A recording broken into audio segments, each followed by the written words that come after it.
think my greatest feeling about the case is probably sadness. We have two people who lost their lives, who've never had justice, and there's never really been closure for them, and a woman that grew up without her parents and with constant speculation about who ended their lives. Overall, that's really, really sad. The effect it had on my family, on Vivian's life, on so many things that have happened over those years. How's it affected my family? I think it's always been a pretty black shadow over a lot of things. There's always been that knowledge of the time it took out for them in their lives and what they went through. And one of the things now that I realise is the tremendous effect that this had on Ivy Thomas, Arthur's mother. When I met her, which was at Vivian and Arthur's wedding, she was the mother of quite a few children, I think it's 9. She was a farmer's wife, a strong, generous, friendly, hard-working lady, and by the 10 years after the case, she was almost invalided from all the time that she had spent fighting for her son's relief, for what it had done to her family, to her husband, and to her belief in truth and justice. That is an effect of what it did to her, how it shortened her life. They're the parents of Arthur Allen Arthur's. Thomas. It killed her. I've got pictures of her in a wheelchair. And there's a woman that had 9 children that was on the farm, and she couldn't even walk in the end. It just took her life away. It went on to have a huge financial impact on her and the Thomas family. Pop Thomas had funded the whole of the lawyers and the case for Arthur, and although Arthur was finally compensated for that, and he did get a payout for wrongful imprisonment, it never compensated people for what had happened. His brothers and sisters all got stigmatised in the local area. It affected all their relationships. It went on to have long-term effects on all their health.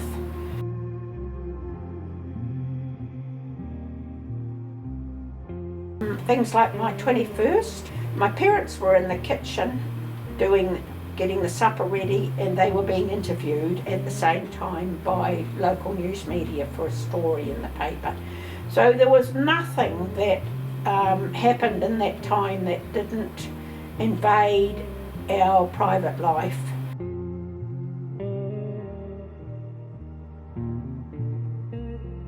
Our phone was tapped, and that meant that our private life for a very long time, we'd have to warn people on the phone that it was being listened into. That was very, very hard as a teenager and then a young person in their 20s to have your life invaded. We're all very familiar here with Arthur's story and the repercussions of what happened 40 years ago. What did it do to your life? Well, it messed it up completely, of course. You divorced Arthur after the second trial, which gutted him. When Vivian divorced me while I was still in Parramatta, and that was my hardest times. She mentioned that had Arthur wasn't convicted for a second time after the second trial, that the marriage probably would have lasted.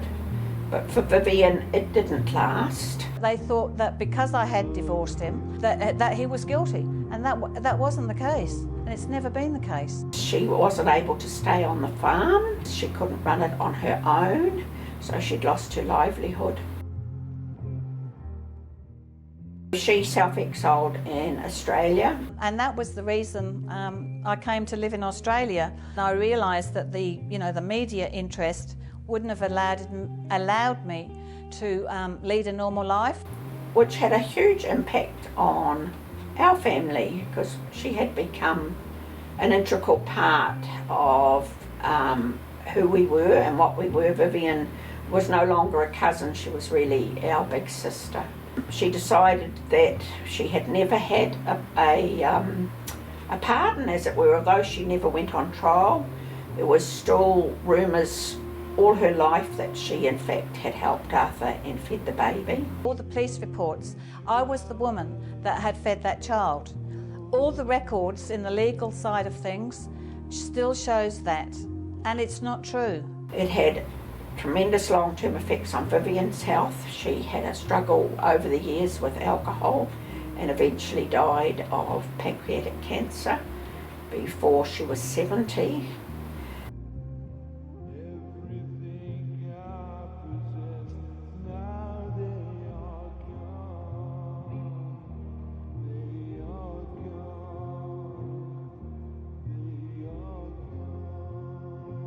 This documentary gives me the opportunity to voice what I would like for the future. One of the hardest things for me was going over and spending time with Vivian when she was very ill, and hearing all those years later that all she really wanted now was for the New Zealand government to research this whole case again and prove beyond any doubt that Arthur had no involvement, and therefore exonerate her from all the rumours that she fed the baby. The truth is, the police's actions negatively impacted so many people, and they were never properly punished for this. What we really want is recognition. We want people to know the ones that were negatively impacted and how those people never deserved it. Most importantly, we want recognition that Arthur and Vivian are completely innocent. Even now, the rumours still persist of Vivian being the one who fed the baby. We want those rumours to end, and we want recognition of what she and many others went through due to this case. I imagined it to be. Yeah. And to think that everything that happened in there has affected so many people's lives for another 55 years Crazy. is absolutely insane.